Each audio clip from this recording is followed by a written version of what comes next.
the paper would not stop shaking.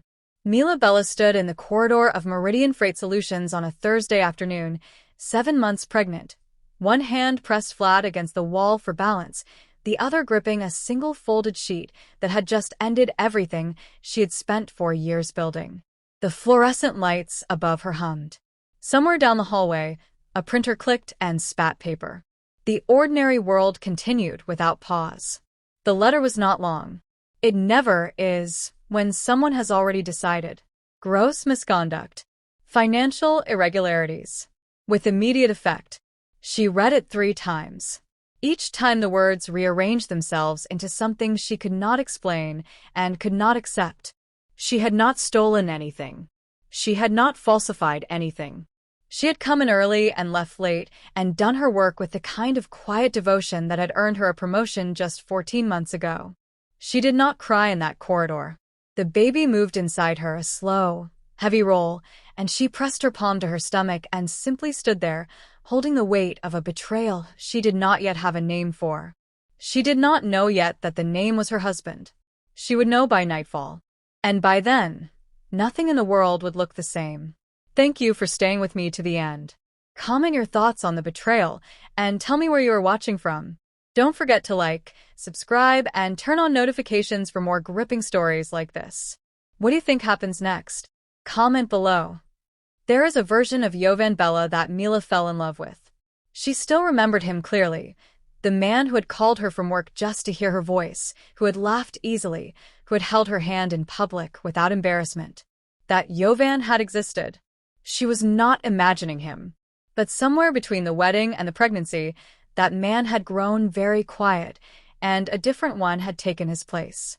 Mila had joined Meridian Freight Solutions 3 years before Jovan. She had started as a logistics coordinator and worked her way up through sheer precision and reliability.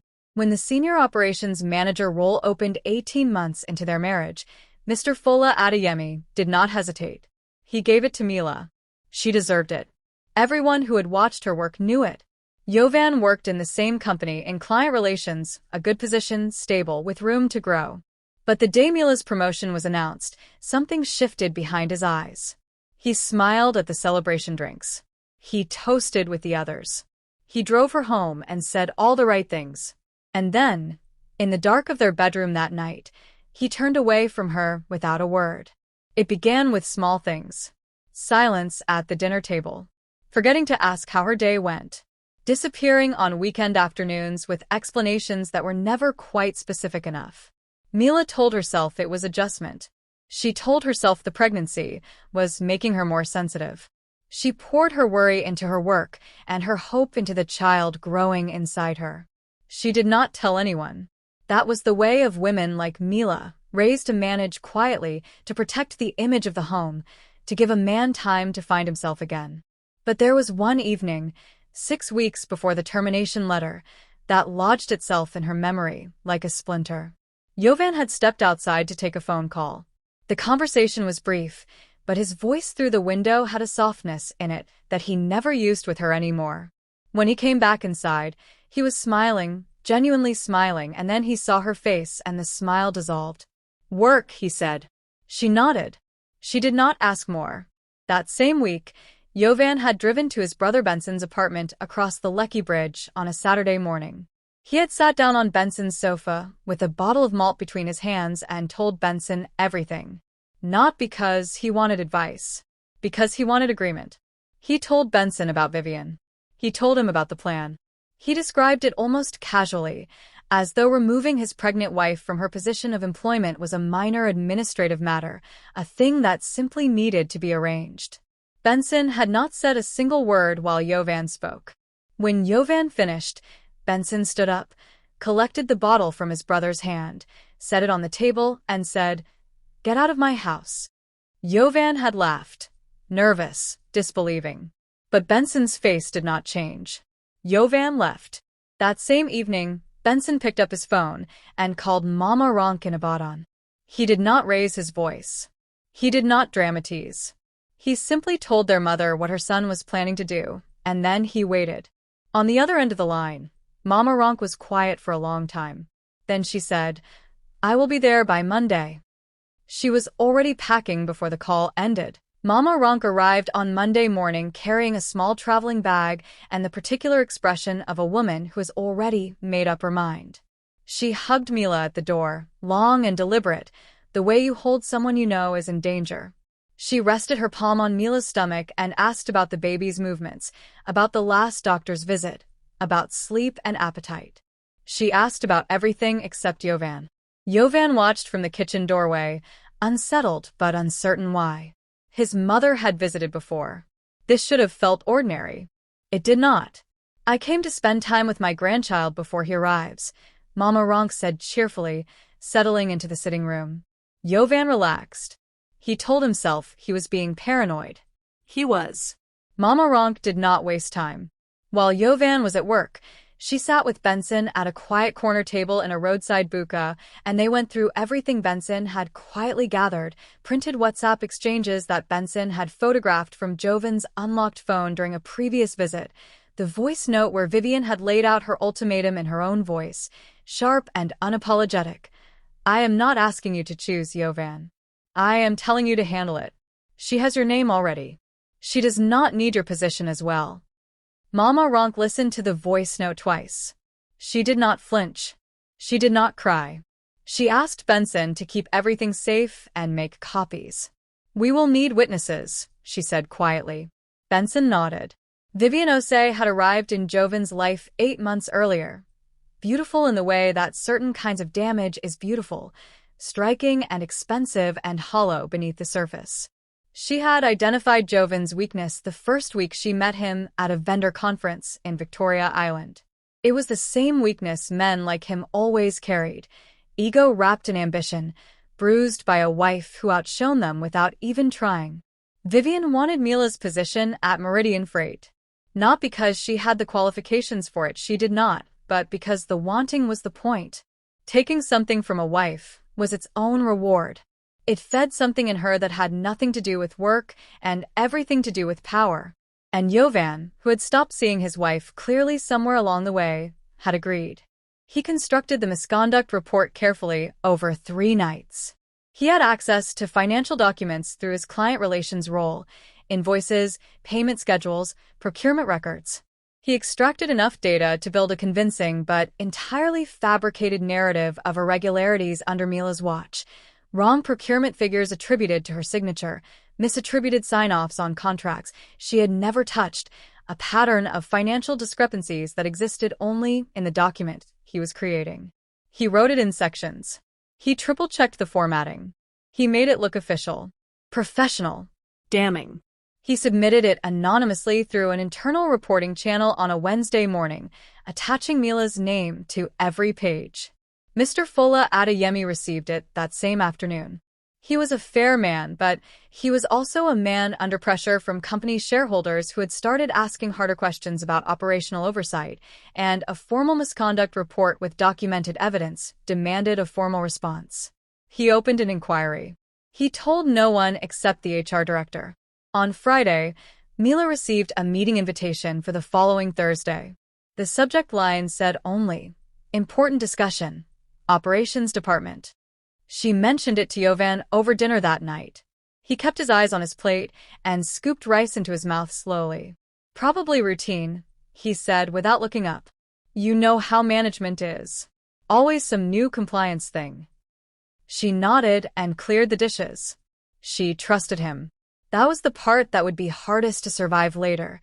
Not the betrayal itself, but the memory of the trust she had carried into it, the way she had believed him when he told her it was nothing. Across the city that same evening, Mama Ronke sat by the window in Jovan's sitting room, the evidence file hidden in her bag beside her chair. The evening light fell across her face as she watched Mila move slowly around the kitchen, one hand always resting on her belly, humming something soft under her breath. Mama Ronke thought about the kind of son she had raised. She thought about his father, God rest him, and what he would have said if he were still alive to see this.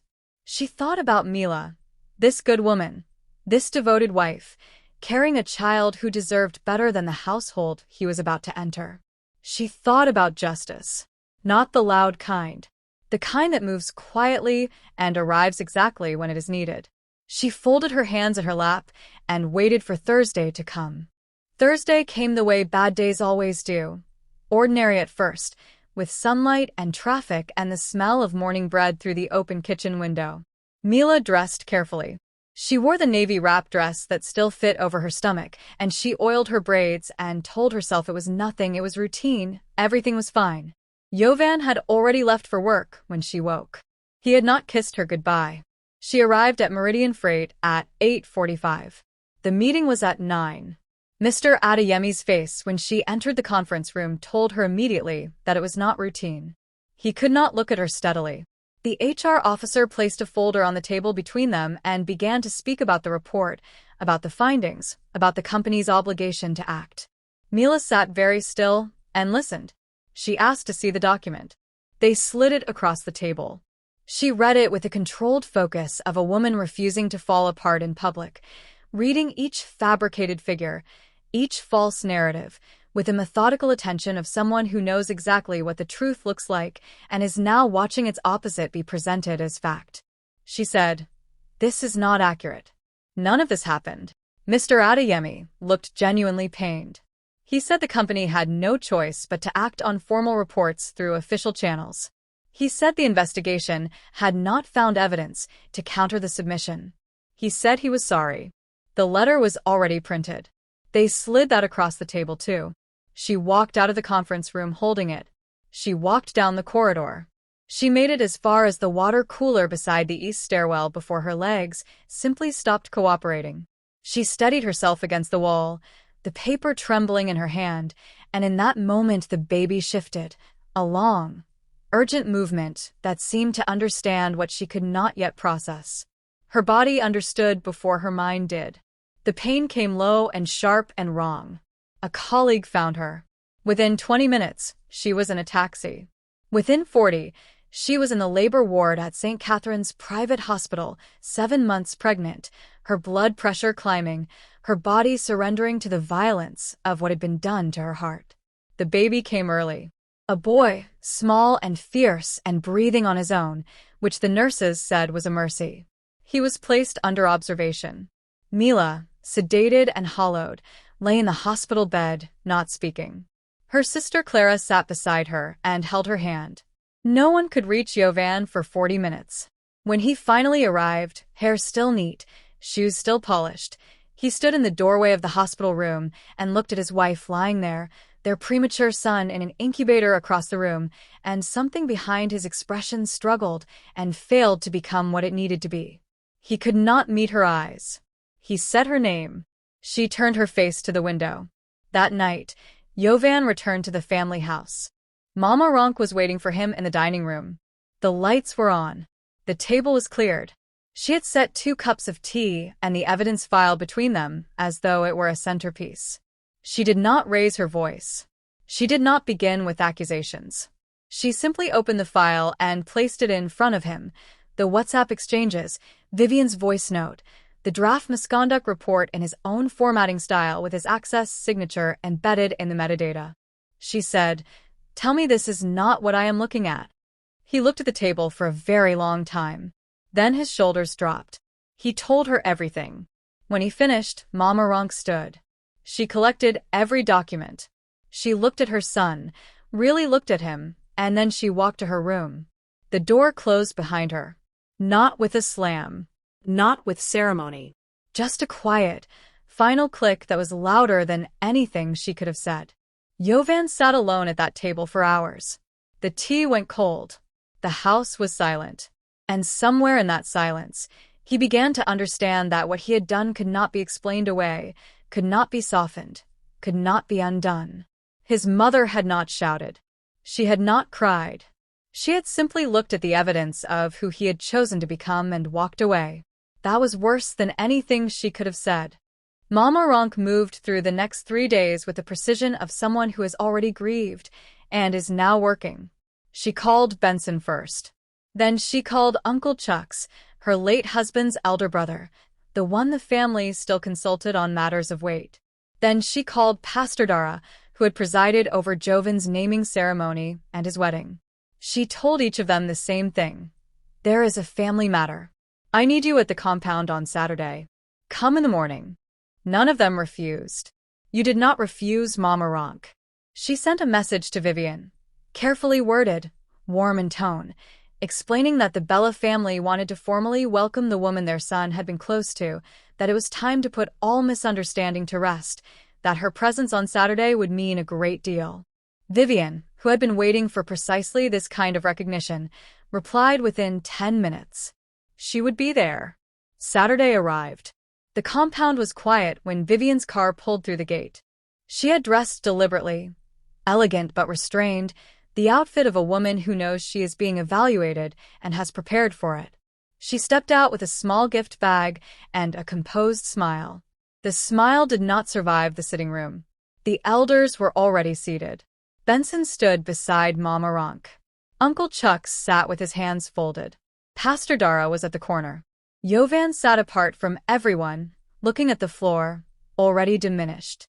Mama Ronke did not waste time on introduction. She said, "We know what you asked him to do. We know what he did. And we want you to hear clearly in front of these people, in front of this family, that we know." She opened the file. She read from it. She played the voice note. Vivian's composure cracked within the first 60 seconds. She looked at Jovan. He did not look back at her. She attempted denial, one sentence half-formed, abandoned. Uncle Chucks raised his hand, and she stopped speaking. What followed was not shouting.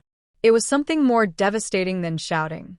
It was the calm, methodical naming of a thing in front of witnesses who would carry the knowledge of it forever. Vivian sat in a wooden chair in the middle of the Bella family compound and was formally told, in front of elders, exactly what she was. The words used were not cruel. They did not need to be. Truth, plainly spoken, is its own sentence. She left without the gift bag. The driver took her out through the gate, and the compound returned to silence. But the silence was different now. It had shape. It had consequence. Jovan sat with the elders for 2 more hours. He was not shouted at. He was not beaten. He was spoken to slowly, deliberately, about his father's name, about what a man owes the woman who carries his child, about the kind of disgrace that does not wash out. Uncle Chucks told him that some things, once done, cannot be undone. Pastor Dara said nothing at all for a long time and then said, "The worst part, Jovan, is that you knew. You knew exactly what you were doing." Jovan could not argue with any of it. He had no argument left. Meanwhile, at St. Catherine's, Clara sat beside Mila's bed and told her sister what had happened. She told her carefully, the way you lower someone into cold water, starting with the edges and working toward the center. Mila listened to every word. Her face did not change. When Clara finished, the room was quiet for a long time. The monitor beside the incubator beeped steadily. Her son breathed. "He did it for her," Mila said finally. Not as a question. As a confirmation of something she had perhaps always suspected without knowing it. Clara held her hand and said nothing. Jovan came to the hospital that evening. He stood outside the door of her room for 11 minutes. He raised his hand to knock 4 times and lowered it 4 times. He could hear nothing from inside. He did not know if she was sleeping or awake, crying or still. He stood in that corridor, the same one where she had stood holding the termination letter, and felt the full weight of what he had manufactured, pressing down on him from all sides. He eventually walked away without knocking. He drove back to the house in silence. When he arrived, the gate light was on, but inside felt different. Emptied of something essential, the way a room feels after furniture has been removed. Monday morning brought 2 things to Mila's hospital room. A bunch of yellow tulips from Clara and Mr. Fola Adeyemi. He came alone, without the HR folder, without the formal language of the conference room. He came as a man who had spent the weekend learning that he had been used, that the internal reporting system he had trusted had been weaponized against one of his most dependable employees by the very person who shared her bed. Benson had called him on Friday evening. He had sent the evidence file. Mr. Adeyemi had spent Saturday in his home office reviewing everything, cross-referencing the submission metadata, pulling the original financial records, watching the numbers unlie themselves in front of him one by one. He stood at Mila's bedside and did not make excuses. He said, "I failed you. The company failed you. And I am here to correct it." He told her the termination letter was being formally rescinded. He told her that upon her return, whenever she was medically ready, not a day before, she would be reinstated to her position. And then he told her something else, that the company's board had been reviewing the senior director's portfolio and that her name had already been under consideration before this manufactured crisis had interrupted everything. The position was hers if she wanted it. A formal offer would follow in writing. Mila looked at him for a long time. Then she looked at her son in the incubator across the room, his tiny chest rising and falling with astonishing determination. She said, "I will come back." And yes. Mr. Adeyemi nodded. He shook her hand. He left. The house question was settled the following Tuesday. The house where Jovan and Mila had lived, a solid 4-bedroom on a quiet street in Bogota, stood on land that had belonged to Mama Ronke's late husband, Emmanuel Bella. When Emmanuel died, the land and all structures on it had passed into Mama Ronke's name. She had allowed Jovan to live there as a married man establishing his home. It was a gift given in love. It had never been transferred to him. There was no document anywhere in the world that gave Jovan Bella legal or moral ownership of that house. Mama Ronke arrived on Tuesday with Benson and Uncle Chuck's.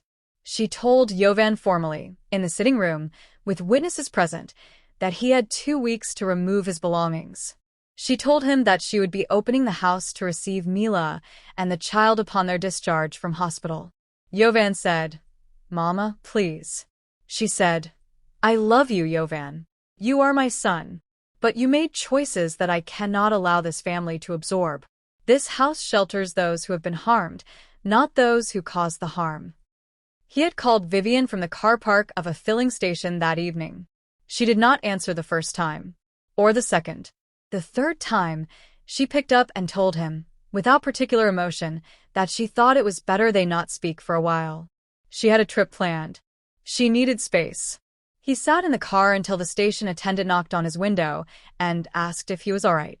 He was not all right. But there was no one left to tell. 3 weeks later, Mila came home. Clara carried the baby through the compound gate, and Mama Ronke met them at the door with the expression of a woman receiving what rightfully belonged. Not triumphant, not performative. Simply present. Simply certain. The baby was named Emmanuel, after a man who had built something worth protecting. Jovan did not come to the naming. He had been told privately by Benson that he was welcome in his child's life, that no one was closing that door forever, but that it would be opened on Mila's terms and no one else's. He understood, or he was beginning to. Some weeks after, on a quiet Sunday, he drove to the compound and rang the bell. Clara answered the intercom. He asked if he could see Mila. There was a pause. Then Mila's voice came through the speaker, clear, unhurried, without anger. She said, "Not today, Jovan." He stood at the gate for a moment. Then he got back in the car and drove away. Inside the compound, Mama Ronke sat on the veranda in the afternoon light, little Emmanuel asleep against her chest, his small fingers curled around one of hers. The bougainvillea along the fence was in bloom, purple and unashamed. The compound was quiet in the way that places become quiet when they have found their correct inhabitants. She rocked the child gently and did not think about Jovan. She thought about Emmanuel the elder, about the land he had worked for, about what it means to build something that outlasts your own breathing. She thought about Mila, who had walked through a door built of her husband's betrayal and had arrived, somehow, at a better room than the one she had left. And she thought about what her mother had told her once, long ago in a different compound in a different city, that a family's true character is not revealed in the good years. It is revealed in the moment when someone within it chooses to do a terrible thing and someone else chooses to stand. She had stood. It had cost her something, the uncomplicated love of a son, the fantasy of a family without fracture. That cost was real. She did not pretend otherwise. But the child in her arms was breathing. The woman inside the house was healing. The land beneath her feet still bore her name. Some things, once broken, cannot be repaired. And some people, once shown who they truly are, cannot pretend they did not see it. Justice did not arrive in the drama of a courtroom or the noise of public scandal. It arrived quietly, in a rescinded letter, in a promotion earned honestly, in a gate that did not open, in a house returned to those who deserved shelter. It arrived in the particular silence of a man who had everything and chose, piece by piece, to throw it away, and in the unshakable steadiness of a woman who had watched him do it and had decided, without rage, without revenge, that some doors you close not with a slam but with a soft, deliberate click. Final. Irreversible. Done. Thank you for staying with me to the end. Comment your thoughts on the betrayal and tell me where you are watching from. Don't forget to like, subscribe, and turn on notifications for more gripping stories like this. What do you think happens next? Comment below.